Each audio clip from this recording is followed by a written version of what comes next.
So eto na no, kakapasok pa lang na balita at kinonfirma na no ni Pangulong Duterte na tatayong abogado niya is si Attorney Nicholas Kaufman ano. Sa mga hindi nakakilala kay Attorney Kaufman ano, siya ay isang international lawyer ano na marami na ring naipanalo dito sa ICC na mas malala pa yung mga kaso ano ng mga client niya kaysa kay Pangulong Duterte. And naibalita pa lang ano ngayon sa mga news media yung pagkumpirma nga ng panig ni Pangulong Duterte. Panoorin niyo to. Formal lang pinirmahan ni dating Pangulong Rodrigo Duterte ang conforme para maging abogado niya sa International Criminal Court ang British-Israeli lawyer na si Nicholas Kaufman. Si Vice yung si Mr. Si Kaufman kayo tsaka si Hindi pa ako paliwanag. Oo, si At ito pa isa pang good news ulit ano. Pinayagan na ng ICC makapasok si Attorney Salvador Medialdea no para mabisita si Pangulong Duterte at meron ditong ginawang video si Attorney Harry Roque ano kasama si Attorney Salvador kaya pakinggan natin to yung update nila no ngayong araw lang to. Magandang hapon po sa inyong lahat. Ito po ang latest update natin sa The Hague no. Lilinawin ko lang po yung mga lumalabas na report, hindi po magiging abogado ng presidente si VP Sara dahil sa saligang batas natin ay merong pagbabawal sa pag-practice ng propesyon. So ayun na no, kinonfirma ni Attorney Harry Roque na hindi kasama si VP Sara na magiging attorney ano para dito kay Pangulong Duterte.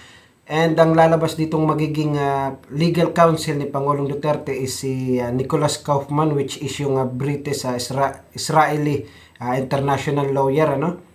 Etong si Mr. Attorney ano, si Attorney Harry Roque at si Attorney Salvador Medialdea. Etong si Attorney Bingbong ano. So ang kanyang karapatan po bumisita ay birang anak no. So ulitin ko po, hindi siya papasok bilang isang abogado. Pero kanina po alas 9 hanggang alas 10:30 ay nakapasok po at nakabisita si Executive Secretary Medialdea, former Executive Secretary Medialdea, at importante po na malaman ninyo kung anong lagay ng ating presidente. So ES, kamusta po ang ating presidente? So sa mga nakapanood ano at sa mga hindi pa nakakita, kilala niyo naman na siguro itong si Attorney Salvador Medialdea. Siya yung kauna-unahang kinilala ng ICC ano na legal counsel ni Pangulong Duterte. Magandang hapon po sa inyong lahat. Okay naman siya. He's in very high spirits. Ano lang siya, naiisip niya mga sumusuporta sa kanya. Nagpapasalamat siya sa inyong lahat. Ituloy niyo lang ang dasal. Isa sa medyo namimiss niya yung kanyang usual na kinakain, yung tuyo, yung munggo, at higit sa lahat, yung piniritong saging. Yun ang nawawala sa kanya. Other than that, he's okay. Pagdasal, keep on praying for him. Maraming salamat po. Ganong katagal po yung bisita ninyo? Siguro effectively mga 1 oras lang. Kasi maraming protocol na pagpasok, pero sumusunod tayo sa proseso nila. Ano naman po itsura ni Presidente Duterte? Maganda naman ang itsura niya. Medyo nakahabol na ng konting tulog. Yun, okay naman. Meron ba po siyang mensahe para sa mga nagmamahal sa kanya dito sa buong mundo? Tinanong ko siya niyan. Sabi niya, mahal na mahal ko kayong lahat. At maraming salamat sa lahat ng suporta na binibigay ninyo sa akin at sa aking pamilya. Okay. So maraming salamat ES. Si ES po ay nagmamadali. Nasa baba ng kanyang sundo. We will give you the latest update pag meron naman po. Maraming salamat po. From The Hague, Harry Roque po. Your spokes. So ayun na no, meron ng magandang balita dito kay Executive Secretary Salvador no, si Attorney Salvador Medialdea.